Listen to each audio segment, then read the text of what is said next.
الحمد لله نحمده ونستعينه ونستغفره ونؤمن به ونتوكل عليه ونعوذ بالله من شرور أنفسنا ومن سيئات أعمالنا من يهده الله فلا مضل له ومن يضلله فلا هادي له ونشهد أن لا إله إلا الله ونشهد أن سيدنا ومولانا وملجأنا ومأوانا وشفيعنا محمدا عبده ورسوله أما بعد فأعوذ بالله من الشيطان الرجيم بسم الله الرحمن الرحيم ألا إن أولياء الله لا خوف عليهم ولا هم يحزنون الذين آمنوا وكانوا يتقون آمنت بالله صدق الله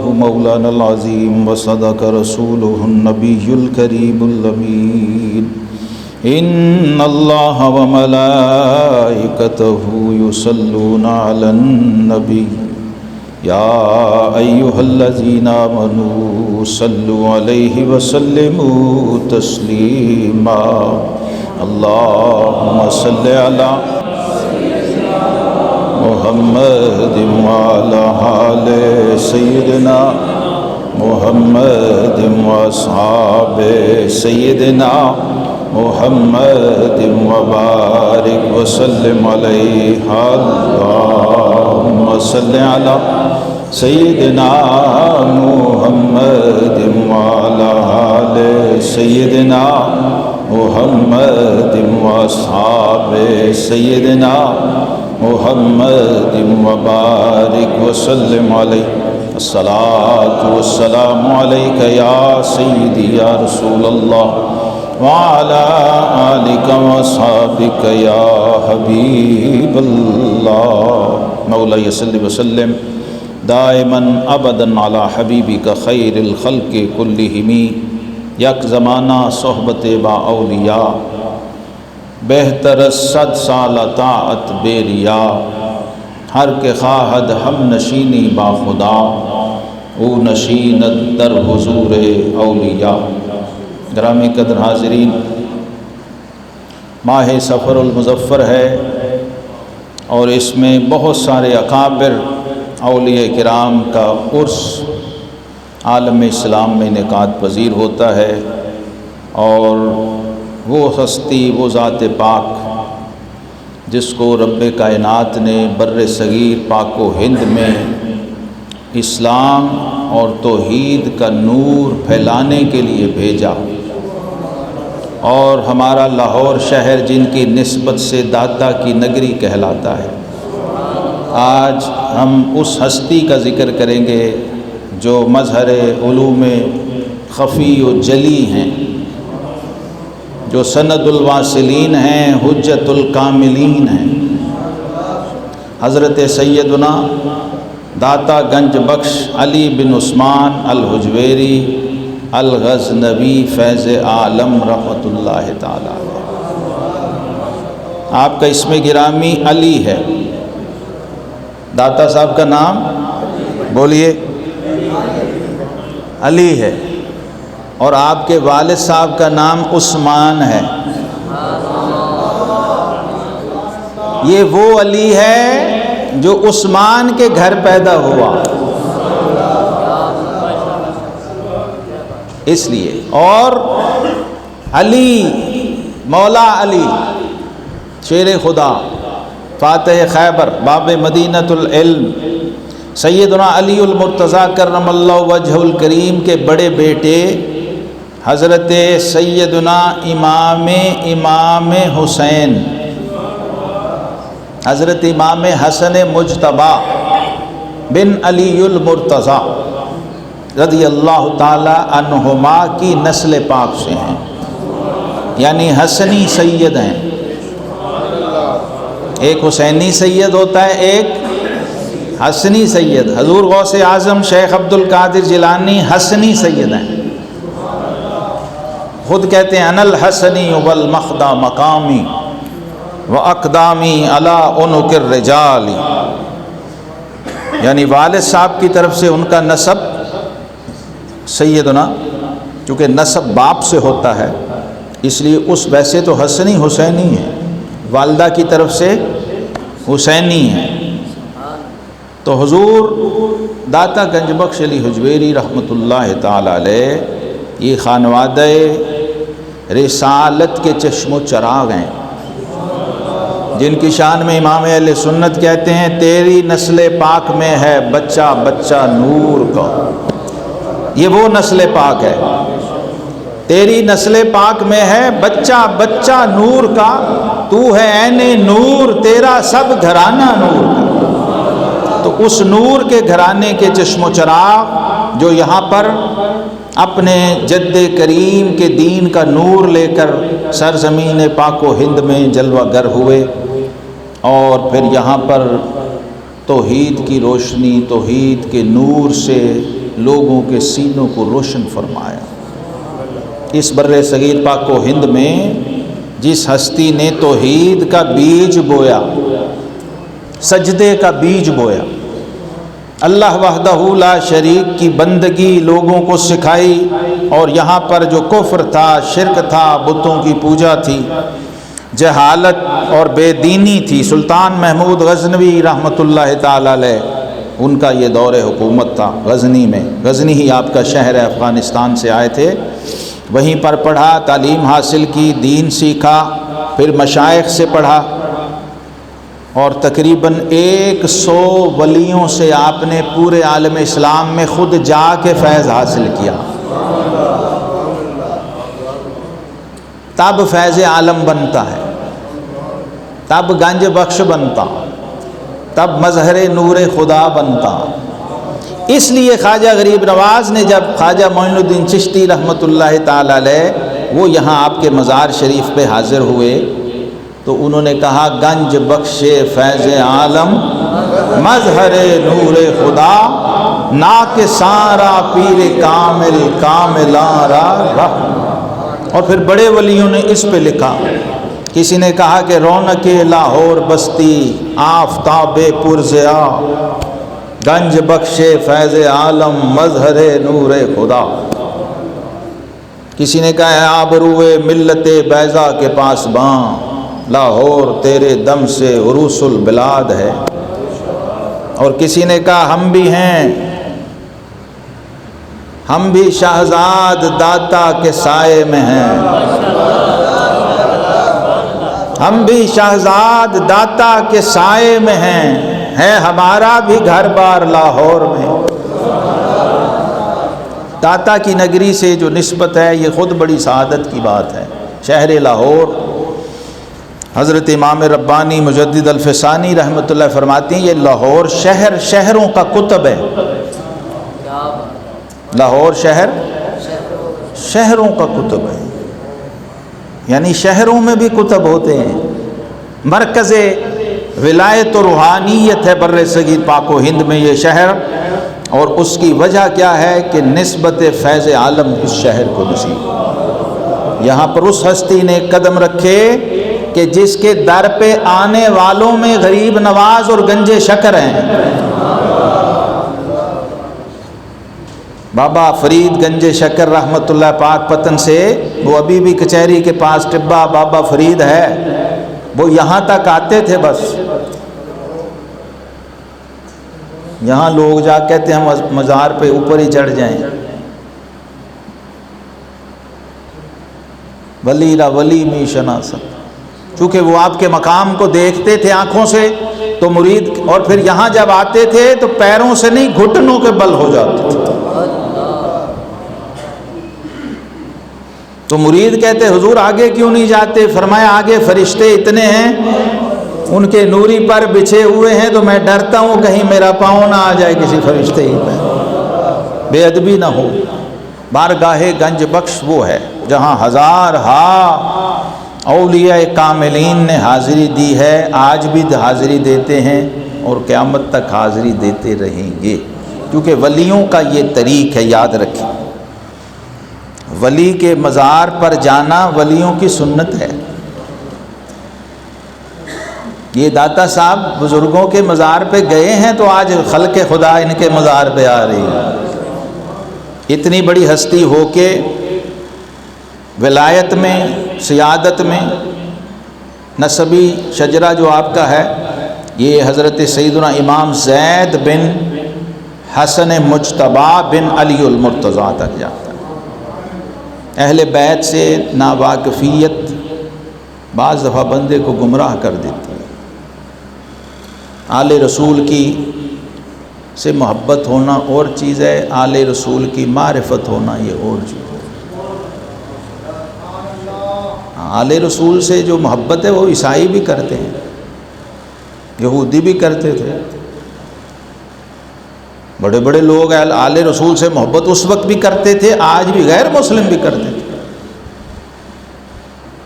لیکن آل رسول کی معرفت یہ بس نسبت والوں کو نصیب ہو، جنہیں ان سے تعلق ہے، ان سے نسبت ہے۔ تو سید اس سے آگے اس لیے پھر لوگ جاتے نہیں ہیں۔ اہل سنت و جماعت کا جو طریق ہے وہ یہ ہے کہ ہم حضور علیہ السلام کے سارے اہل بیت کو مانتے ہیں اور سارے اہل بیت سے محبت رکھتے ہیں۔ تمام اہل بیت، تمام اہل قرابت، تمام رشتہ دار، تمام نسبتیں رکھنے والے اہل ایمان جن کے پاس رضی اللہ عنہ کی سند ہے، وہ جو بھی ہوں، جیسے بھی ہوں، ہم ان سب سے محبت رکھتے ہیں، سب سے پیار کرتے ہیں۔ تو حضور داتا صاحب رحمۃ اللہ تعالی علیہ امام حسن مجتبی کی آل اور اولاد میں سے آپ کے دو بیٹے ہیں جن سے نسل چلی۔ ایک بیٹے ہیں حسن مصنع جو جد ہیں غوث پاک کے، اور دوسرے بیٹے ہیں حضرت سیدنا زید بن حسن مجتبی بن علی المرتضیٰ، ان کی نسل میں ہیں حضور داتا گنج بخش علی حجویری رحمۃ اللہ۔ اور آپ کا جو طریقت میں شجرہ ہے وہ بھی حضرت سیدنا جنید بغدادی رحمۃ اللہ علیہ سے حضرت سیدنا سری سکتی، ان کے مرشد معروف کرخی، ان کے مرشد حضرت حبیب عجمی، ان کے مرشد حضرت داؤد طائی، ان کے مرشد امام حسن بصری، اور ان کے مرشد سیدنا علی المرتضیٰ شیر خدا۔ یہ آپ کا شجرہ طریقت ہے، اور یہ شجرہ ہر صاحب نسبت کو معلوم ہونا چاہیے۔ طریقت میں یہ شرط ہے کہ مرید کو پتہ ہو میرا پیر کون ہے، اس کی شان کیا ہے۔ جیسے بیٹے کو پتہ ہونا ضروری ہے کہ میرا باپ کون ہے، بیٹے پر لازم ہے کہ اسے باپ کی معرفت ہو، اور مرید پر لازم ہے اسے پیر اور مرشد کی معرفت ہو۔ مرشد سے تعلق ہو تو معرفت نصیب ہوگی۔ یاد رکھیں، عالم کہتے ہیں جاننے والے کو، عالم جاننے والے کو کہتے ہیں، اور عارف پہچاننے والے کو کہتے ہیں۔ جو جانتا ہو وہ عالم ہے، اور جو پہچانتا ہو وہ عارف ہے۔ اس لیے ہر عارف عالم ہوتا ہے، لیکن ہر عالم عارف نہیں ہوتا۔ یہ معرفت جو ہے یہی اصل تصوف ہے، روحانیت کا جو اسلام نے نظام تزکیہ اور احسان دیا ہے، اس کی بنیاد یہ ہے کہ آپ نے صرف عالم نہیں بننا، عارف بننا ہے۔ دنیا میں آپ عالم بننے نہیں آئے ہوئے، عارف بننے آئے ہوئے ہیں۔ اور آپ کا مقصد تخلیق یہ ہے جو قرآن پاک میں رب العالمین نے خود بتایا ہے کہ ہم نے انسان کو کیوں پیدا کیا۔ انسان کو اگر خود پتہ نہیں تو وہ تو انسان ہی نہیں۔ کسی انسان کو اگر یہی پتہ نہیں کہ میں دنیا میں کیا کرنے آیا ہوں اور کیوں آیا ہوں، تو کہاں کا انسان ہے؟ یہ بھی ایک سوال آج سمجھیں، داتا صاحب کا یہ لنگر ہے جو آج میں پیش کر رہا ہوں، اور یہ ان کی کتاب کشف المحجوب میرے سامنے ہے۔ یہ کتاب وہ ہے جس کے بارے میں خواجہ نظام الدین اولیاء دہلوی فرماتے ہیں جس کا کوئی مرشد یا پیر نہ ہو وہ اس کتاب سے جڑ جائے تو یہ اس کو مرشد اور پیر کا کام دے گی اور رہبری کرے گی اس کو۔ یہ خود قائم مقام ہے داتا صاحب کا، جہاں یہ کتاب ہو سمجھو کتاب والا بھی جلوہ گر ہے۔ کشف المحجوب وہ کتاب ہے، اور میں آج تک یہی سنتا آیا لوگوں سے کہ یہ ہمیں سمجھ نہیں آتی، بچپن سے میں نے یہ سنا ہے۔ تو میں نے کہا یہ تو اصل فارسی میں ہے، اگر آپ کو اردو ترجمہ نہیں سمجھ آ رہا، داتا صاحب نے جو کتاب لکھی تھی وہ فارسی میں لکھی، آپ کی زبان فارسی تھی، اور اس زمانے میں یہی بڑی زبان سمجھی جاتی تھی عالم اسلام میں۔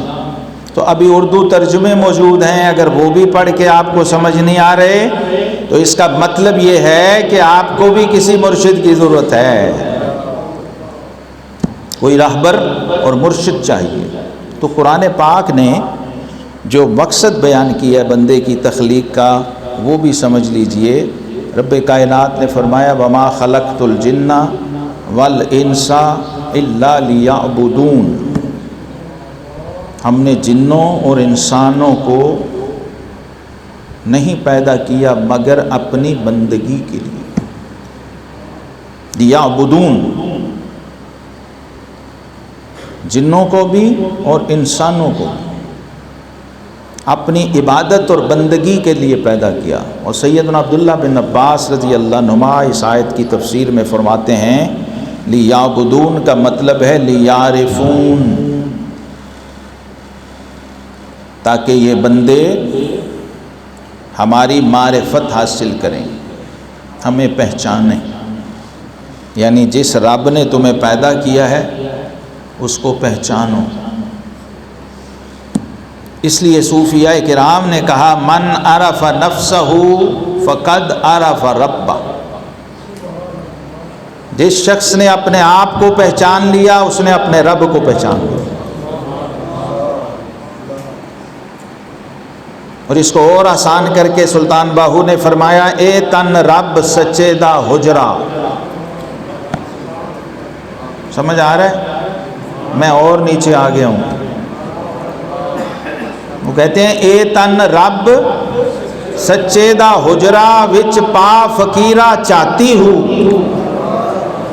نہ کر منت خواج خضر دی تیرے اندر آب حیاتی، وفی انفسکم افلا تبصرون، یہ قرآن کا ترجمہ ہے۔ اے بندے تیرا رب تیرے اندر ہے، دیکھتا نہیں، کیونکہ اس دیکھنے کے لیے یہ آنکھ جو کتے کی بھی ہے، گھوڑے کی بھی ہے، گدھے کی بھی ہے، یہ نہیں چلتی۔ یہ کافر اور مشرک اور یہودی اور عیسائی سب کے پاس یہ والی آنکھ ہے۔ افلا تبصرون، تم دیکھتے نہیں ہو، دیکھے گا کیسے؟ لا تعمل ابصار ولکن تعمل قلوب التی فی الصدور، کیونکہ قرآن کہتے ہیں آنکھیں اندھی نہیں ہوتی بلکہ وہ دل اندھے ہو جاتے ہیں جو سینوں میں ہیں۔ تو جس نے قرآن کو سمجھ کے پڑھا ہوا ہے وہ شاعر مشرق علامہ نے کہا ہے دل بینا بھی کر خدا سے طلب، آنکھ کا نور دل کا نور نہیں۔ اتنا کچھ رب سے مانگتے ہو، دنیا کا فانی ختم ہو جانے والا گھٹیا ترین چیزیں رب سے روزانہ مانگتے ہو، کبھی یہ بھی مانگو جو یاد بھی نہیں ہے، جو تمہارا مقصد حیات ہے۔ اس لیے رب کریم نے ختم نبوت کا تاج جب اپنے حبیب کریم علیہ السلام کے سر اقدس پہ سجایا اور یہ حکم دے دیا، یہ قانون بنا دیا، یہ اصول بنا دیا کہ اے حبیب اب تیرے بعد عیسیٰ اور موسیٰ بھی آ جائیں تو وہ بھی تیری پیروی کریں گے، وہ اپنی نبوت کا نظام نہیں چلائیں گے۔ یہ یاد رکھیں، ختم نبوت کے عقیدے میں ایک شائبہ ایک بال کے برابر شبہ تو ہر حج نماز روزے زکوٰۃ پہ پانی پھیر دیتا ہے۔ ہاں، تیرا کلمہ بھی قابل قبول نہیں رہتا۔ ایک شائبہ وسوسہ، ایک خیال، اس لیے رب ذوالجلال نے 1,00,000 کم و بیش 24,000 نبیوں کی امامت کا تاج اپنے حبیب کے سر پہ رکھ کے جب ختم نبوت کا حکم صادر کر دیا تو پھر اس امت میں وہ ہستیاں پیدا کی جو نبی نہیں، رسول نہیں، لیکن فرمایا لو کان بعدی نبی لکان عمر بن الخطاب، میرے بعد نبی کوئی نہیں، لیکن فرمایا میری امت میں ایسے آئیں گے، ایسی شانوں والے آئیں گے کہ اگر نبوت چلتی رہتی تو یہ ولی نہیں نبی ہوتے۔ اور ان ہستیوں کو انبیاء کی وراثت کے تاج عطا کیے، ان العلماء ورثۃ الانبیاء، یاد رکھیں۔ فرمایا میری امت کے جو اولیاء کاملین ہیں، علماء ربانیین ہیں، یہ نبوت کے وارث ہیں۔ جو عالم ربانی ہے وہ انبیاء کا وارث ہے، نبوت کی وراثت۔ اور نبوت کی وراثت کیا ہے؟ مال دولت، بینک بیلنس، کوٹھیاں، بنگلے، پلاٹ، یہ فرعون کی، قارون کی، حامان کی وراثت ہے۔ آقا کریم علیہ السلام نے فرمایا ہم نبوت کا جو گروہ ہے، نبیوں کی جماعت ہیں، ہم اپنے بعد مال و دولت نہیں چھوڑتے۔ یہ لوگ جس پہ آپ کو اپنا سودا چھابڑی لے کے بیچتے ہیں، باغ فدق، کبھی کوئی کبھی کوئی، یہ وہاں مسئلہ ہی نہیں ہے۔ مالک کونین ہیں گو پاس کچھ رکھتے نہیں، دو جہاں کی نعمتیں ہیں ان کے خالی ہاتھ میں۔ جو فرش پہ کھڑے ہو کے عرش کا لنگر بانٹ رہے ہوں وہ باغ کے ایک ٹکڑے پہ لڑیں گے؟ ظالموں کو سوچو تو صحیح، تم نے خود پہ قیاس کر لیا ہو۔ اپنے گلی محلے کی جو تم لڑائیاں روز لڑتے ہو، اپنے چاچے بابوں سے آپس میں بندہ مار دیتے ہو، تم نے سمجھا وہ ایسے تھے؟ تم نے یہ قیاس کر لیا کہ رب نے جن کو جنت کی سرداریاں دے دی ہوں وہ دنیا کے پلاٹوں پہ لڑیں گے؟ جو سیدۃ النساء الجنہ ہوں، جس کے بیٹے سیدہ شباب اہل الجنہ ہوں، اور جس کی اولاد میں غوث اعظم اور گنج بخش ہوں، جن کے مزاروں پہ 1,00,000 بندہ روز روٹی کھا رہا ہو، مزار پہ، تمہیں تعارف ہی نہیں کسی نے کرایا۔ یہ کون لوگ ہیں جو دنیا کے خزانوں، مال و تخت و تاج کو ٹھوکریں مار کے اور فقیری اور درویشی کی راہ پہ چل رہے ہوں، وہ تمہاری طرح پلاٹوں پہ ایک ایک مرلے پہ لڑے مریں گے؟ تم نے سمجھ لیا وہ تم جیسے تھے، اپنے جیسے سمجھ لیا۔ ہاں، یہ بات کرے گا ہی وہ جو ان کو اپنے لیول پہ لے گا آتا ہے۔ ان کا یہ مسئلہ ہی نہیں بھائی۔ آقا کریم علیہ السلام نے صحابہ کو کھلا اوپن کہا تھا۔ جب فاروق اعظم نے جسم پہ چارپائی کے بان کے نشان دیکھے نا تو رو پڑے۔ حضور کیسر و کسریٰ تو مخمل و کمخاب کے مزے لوٹ رہے ہیں اور آپ اس سوکھی چٹائی پہ، دو جہان کے بادشاہ بغیر قمیص کے، چٹائی کے نشان پڑے ہوئے بدن اقدس پہ۔ تو رحمت عالم صلی اللہ علیہ وسلم نے فرمایا عمر کیا تمہیں یہ اچھا نہیں لگتا کہ کیسر و کسریٰ دنیا کی نعمتوں کے مزے لوٹیں اور ہمیں ہمارا رب جنت کی بادشاہی عطا فرمائے؟ اور یہ تمام بڑی کتب حدیث میں روایت موجود ہے۔ آقا علیہ السلام نے فرمایا لو شئت لسارت معی جبال الذھب، فرمایا اگر میں چاہوں تو یہ پورا احد پہاڑ سونے کا بن کے ہر وقت میرے ساتھ ساتھ چلا کرے۔ ہاں میں چاہوں اگر، لیکن نہیں چاہا۔ کل جہاں ملک اور جو کی روٹی غذا، اس شکم کی قناعت پہ لاکھوں سلام۔ چونکہ نبوت کا تعارف نہیں، شان امام الانبیاء معلوم نہیں، تو پھر لوگ دھوکہ دیتے ہیں آپ کو، اس لیے دھوکہ نہ کھائیں۔ یہ محمود غزنوی کے خزانے داتا صاحب چاہتے تو ان کے قدموں میں پڑے ہوتے ہیں۔ جس زمانے کا سلطان کمپرومائز نہ کرے اس زمانے کے فقیر کی شان کیا ہوگی بھائی؟ وہ ہندوؤں نے کہا نا اتنا سونا لے لو، محمود غزنوی سے کہا سومناتھ کا بت نہ توڑو، تو ابو الحسن خرقانی کا مرید تھا محمود غزنوی نے کہا ہندوؤں میں بت شکن ہوں، بت فروش نہیں، میں بت توڑتا ہوں، بت بیچتا نہیں۔ تو جن کے مرید یہ ہوں ان کے پیر کیا ہوں گے؟ تو تم نے اپنے جیسا سمجھ لیا ان کو کہ وہ 2 ٹکے پہ لڑتے پھریں گے، بحثیں کریں گے، مناظرے کریں گے۔ تو یہ دھوکہ یاد رکھیں، عقیدت اور عقیدے دونوں کا دھوکہ، فریب ہے۔ اور یہ اولیاء اس کی دلیل ہیں۔ داتا گنج بخش علی حجویری رحمۃ اللہ تعالی علیہ کی یہ کتاب کشف المحجوب ہے، جس نے نہیں کبھی دیکھی، یہ اردو ترجمہ ہے، اردو ترجمہ، اصل فارسی بھی میرے پاس ہے، کسی نے دیکھنی ہو تو وہ بھی دیکھیں، جو ہاتھ کی لکھی ہے وہ بھی ہے، چھپی ہوئی بھی ہے۔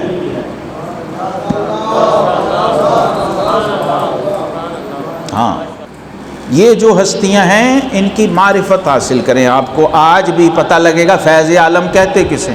جمعے کے آداب ہیں وہی سیکھنے پڑیں گے، جمعے کی شرائط ہیں، جمعے کا طریقہ ہے۔ یہ جمعہ 8 دن بعد ہے، اسی لیے کہ اپنی ٹیوننگ کرو، جیسے آئے ویسے ہی چلے گئے تو جمعہ نہیں ہے، یہ یاد رکھیں۔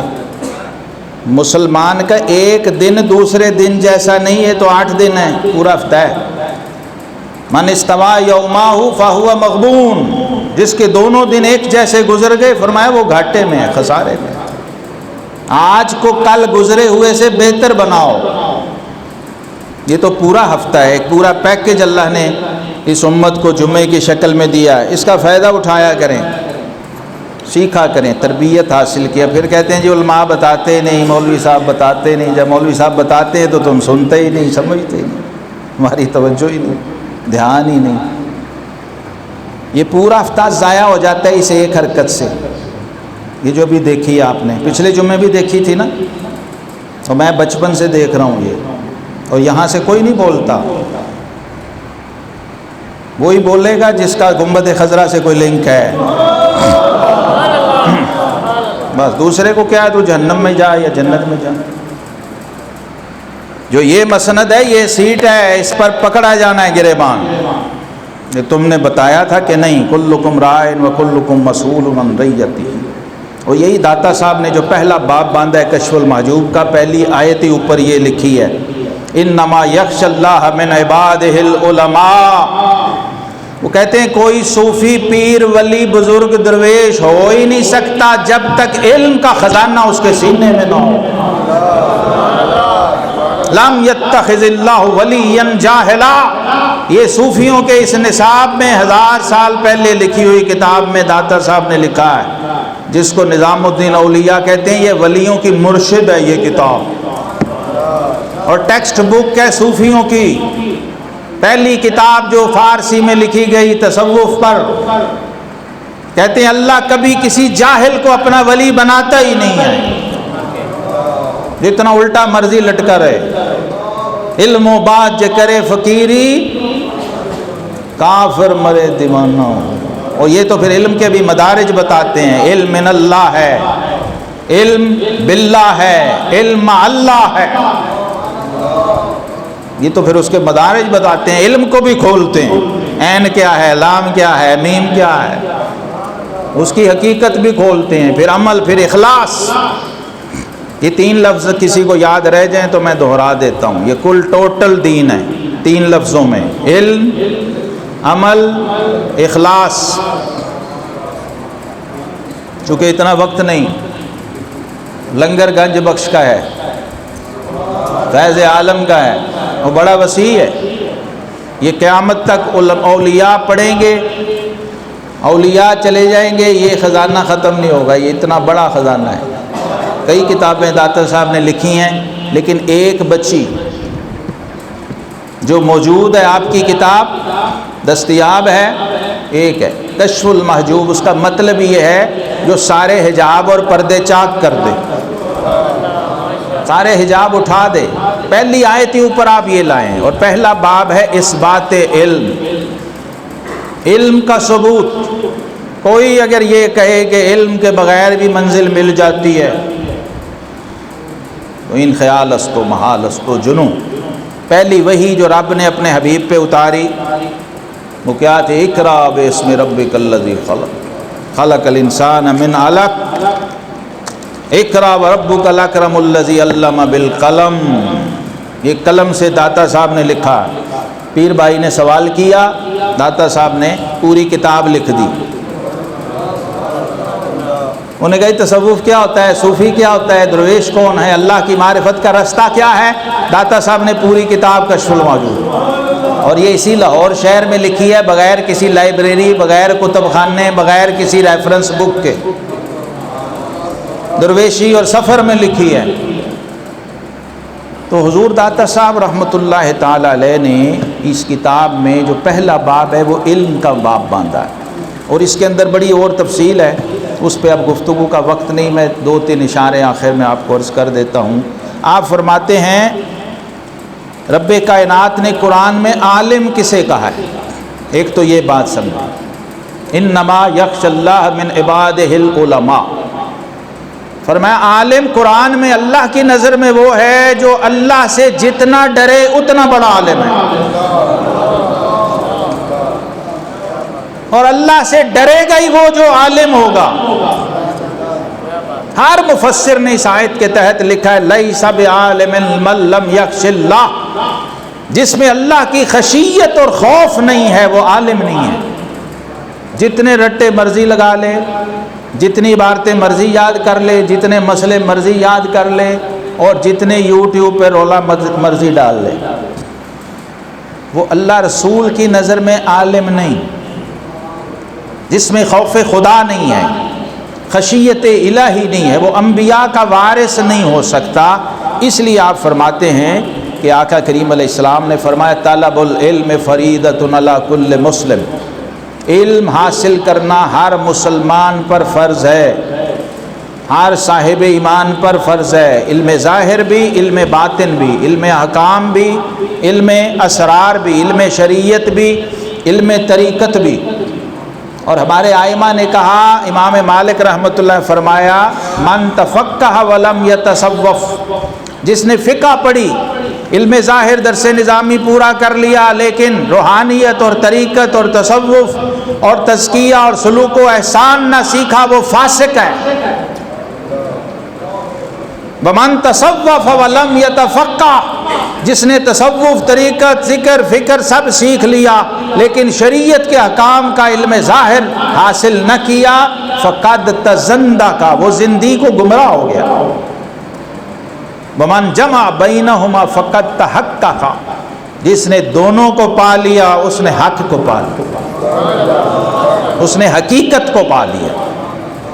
اور یہی بات صحیح بخاری کے کتاب العلم میں حضرت ابو ہریرہ رضی اللہ تعالیٰ عنہ نے کہی. مجھ سے ایک اہل حدیث علماء بیٹھے تھے، حضرت مولانا حافظ خادم حسین رضوی صاحب رحمۃ اللہ علیہ، ہمارے ساتھ ہم ایک مناظرہ تھا غیر مقلدین سے، تو انہوں نے میری ڈیوٹی لگائی کہ آپ نے کرنا ہے مناظرہ. میں نے کہا جی میں تو مناظر وغیرہ ہوں نہیں. انہوں نے کہا نہیں، ان کا مزاج تھا.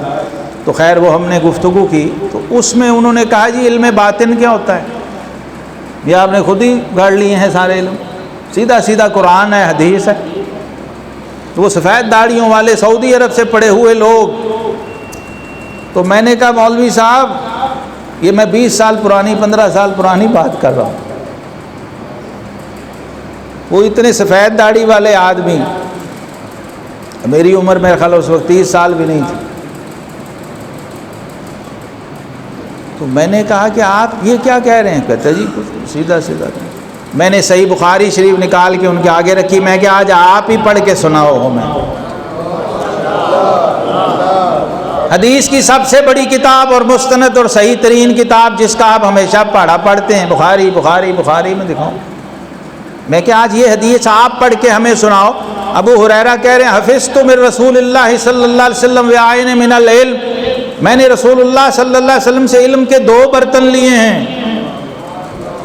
علم کے 2 برتن لیے ہیں. ایک وہ ہے جو زبان سے تمہیں سناتا ہوں، حدیث کی شکل میں بیان کرتا ہوں، اور دوسرا وہ ہے فلو بسستہ فقطع ھذا البلعوم، کہتے ہیں دوسرا وہ ہے کہ اگر کھول کے بیان کر دوں تو شاہ رگیں کٹ جائیں،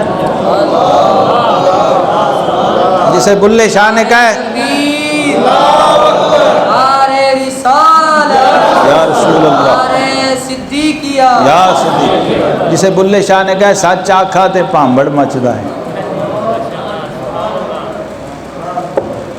یہ علم احکام شریعت اور علم اسرار شریعت دونوں وراثت ہے آقا کریم علیہ السلام، علم شریعت اور علم طریقت دونوں۔ اس لیے یہاں اس کتاب میں داتا صاحب رحمۃ اللہ نے ساتھ ساتھ دونوں چیزیں بیان کی ہیں اور سمجھائی ہیں۔ فرمایا دنیا دار علماء سے بچو، خوش آمدی چاپلوس فقراء سے بچو، اور جاہل صوفیاء سے بچو۔ یہ میں خلاصہ کر دیا، ان کی صحبت سے بچو۔ یہ بادشاہوں، عہدے داروں، وزیروں، مشیروں، دنیا داروں کے پیچھے جھولی چک بن کے پھرنے والے، ان سے بچو۔ ان کے قصیدے پڑھنے والے علماء سے بچو، چاپلوسی خوشامد کرنے والے دنیا داروں کی فقیروں سے بچو، اور جاہل صوفیوں سے بچو۔ یہ پہلا چیپٹر اسی چیز پر ہے کہ علم و بات جے کرے فقیری، کافر مرے دیوانہ ہو۔ اللہ کی معرفت بغیر رسول اللہ صلی اللہ علیہ وسلم کے طریقے اور راستے کے نصیب نہیں ہوتی، اور ہمارے آقا کریم علیہ السلام نے فرمایا فضل العالم علی العابد کا فضلی علی ادناکم، فرمایا میری امت کے عالم کی فضیلت عابد عبادت گزار پر ایسی ہے جیسے میری شان اپنی امت میں ہے۔ اس سے بڑی شان و عظمت کیا ہو سکتی ہے؟ اس لیے فرمایا من لم یعرف لعالمنا حقہ فلیس منا، جس نے ہمارے عالم کے حق کو نہ پہچانا وہ ہم میں سے نہیں ہے۔ اور ان العلماء ورثۃ الانبیاء، اب امت میں یہ علماء ہیں جنہوں نے نبوت کی وراثت کا فیض لے کے چلنا ہے، تو علم کی قدر کریں، علماء کی قدر کریں، اور علم کے نور اور روشنی کی ہیڈ لائٹس کو اپنی عبادت کی گاڑی کے آگے لگائیں۔ اننے واہ عبادت نہیں ہوتی، پریڈو ہو V8 ہو لائٹیں ہی نہیں ہیں، کدھر جائیں گے؟ یہ علم آنکھیں ہیں، علم روشنی ہے، علم نور ہے، اور علم عمل کا امام ہے۔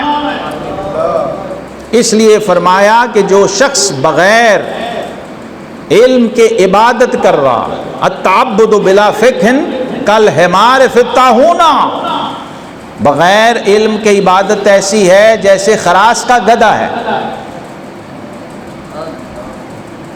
خراس کا گدھا پتہ ہے کیا؟ میں بتاؤں گی، سب کو پتہ ہے، مجھ سے زیادہ پتہ ہونا چاہیے آپ سب کو۔